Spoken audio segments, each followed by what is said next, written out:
Ever try like wrapping your head around something so big, so boundless, it's like makes your brain do backflips? Yeah. That's what we're diving into today. Okay. The expansive nature of God, according to the Urantia book. And I have to admit, even for someone who spends a lot of time with these concepts, Right. this book always manages to surprise me. Right. It's not your typical religious text. Wait. It's like the authors took cosmology philosophy and spirituality, threw them in a blender, and out came this mind-bending smoothie of ideas. Yeah. Specifically, we're looking at paper 2, The Nature of God, Okay. which dives headfirst into this question. What is God really? It's a question humans have wrestled with for ages. Right. And the Urantia book tackles it head on. Okay. Starting with the paradox. How can we, with our finite minds, even begin to grasp something infinite? It's like trying to fit the entire ocean into a teacup. Right? And yet the text says God is both utterly beyond our reach and closer to us than our own heartbeat. Wow. How does that even work? That's where things get really interesting. Okay. The book uses this word downstepping. Okay. Now, before you picture God on some cosmic staircase, it's not about him shrinking himself. Right. Yeah. It's about extending parts of his being in a way we can grasp. Okay. I need an analogy here. Sure. Because that still sounds kind of abstract. Think of the sun. Yeah. It's this massive ball of energy, right? Yeah. You can't get close without getting incinerated. Yeah. But we still feel its warmth, its light every day. Yeah. That energy reaching us is still part of the sun, even though the sun itself remains this massive, untouchable thing. So it's like God is the sun. And those rays of light, that warmth, that's how we experience the divine. Exactly. How does that happen? Yeah. Does everyone feel it? That's what I love about this book. Okay. It gets even bolder. Okay. The Urantia book proposes that each of us, no matter who we are or what we believe, has a thought adjuster residing within A thought adjuster. Okay, now you have to explain this one like I'm 5. Okay. Like I've never heard this before. Imagine a piece of God, a fragment of that infinite source, directly connected to you, not controlling you, but like an inner compass. Okay. Always pointing you toward your best self, towards deeper truths. So it's not some voice booming down commandments. Yeah. It's more subtle. Yes. Like a quiet nudge in the right direction. Exactly. Okay. And the cool thing is, this downstepping concept means you don't need to be a theologian to tap into this connection. Right. It's already there. So we all have this. We all have this. Even the smallest act of seeking truth, searching for beauty, or showing kindness can be a response to that divine outreach. That's kind of empowering, actually. It is. It makes those everyday actions feel more significant. Yeah. But if everyone has this connection, why do we still feel lost or disconnected sometimes? Right. Why aren't we all walking around feeling enlightened 24/7? Because as the Urantia book points out, we have something that God doesn't. What's that? Free will. And that's where the real journey begins. Okay. I'm starting to wrap my head around this downstepping thing, like this intimate connection with something infinite. Yeah.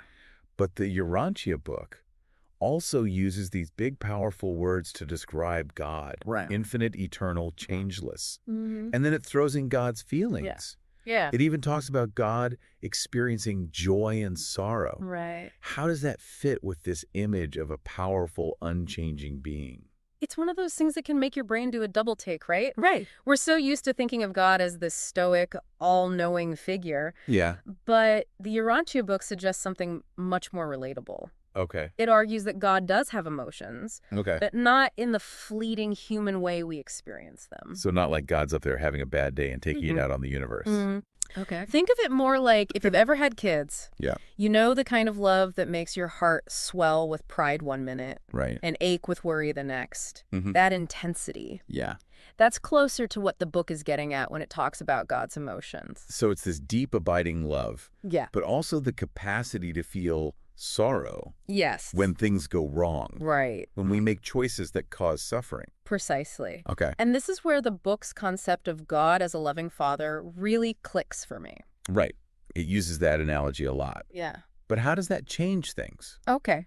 Most religions already talk about God as a father figure. True, but the Urantia book takes it a step further. Okay. It's not just about authority or giving us rules to follow. It's about the kind of parent who's deeply invested in our growth. Okay. Even when we mess up, even when we rebel. So less thunderbolts and damnation. Sure. More, I'm disappointed in your choices, but I still love you, and we'll get through this together. Exactly. Wow. And that changes everything. Okay. Because if God is like this unconditionally loving parent, then justice isn't about punishment, but about helping us learn from our mistakes. It's like when you let a kid touch a hot stove. Right. Maybe under very, very controlled circumstances. Right. Not to be cruel, but because sometimes the best lessons are the ones learned through experience. Exactly. And mercy. Yeah. It's not something we have to beg for. Okay. It becomes a given because that's what good parents do. Okay. They offer second chances. They see the potential for good, even when we don't see it in ourselves. Okay, so if that's the case, how does this fatherly love lens change how we view sin? Okay. Because the text definitely doesn't shy away from the concept of sin. Right, and this is where it gets really nuanced. Okay. Sin isn't just about breaking rules. Okay. It's about anything that separates us from that connection with our loving parent, from the guidance of that thought adjuster within. Okay. It's choosing paths Yeah. that lead us away from our true potential, away from experiencing that deep abiding joy the book talks about. Okay, so we've got this infinite yet personal God who's Okay. like deeply invested in our growth. Yeah. Like the most loving parent imaginable. Yeah. But then the Urantia book throws us a curveball. It does. It starts talking about truth, beauty, and goodness. Yeah. Almost like they're these like divine ingredients baked into the universe. Yeah. What's the connection to everything else we've been unpacking about God? Well, it's one of those things that seems kind of out there at first. Yeah, but- The more you sit with it, Yeah. the more profound it becomes. Okay. See, the book argues that truth, beauty, and goodness aren't just abstract ideals. Okay. They're inseparable qualities. Okay. And God embodies them perfectly. Inseparable. So it's like a cosmic 3-for-1 deal.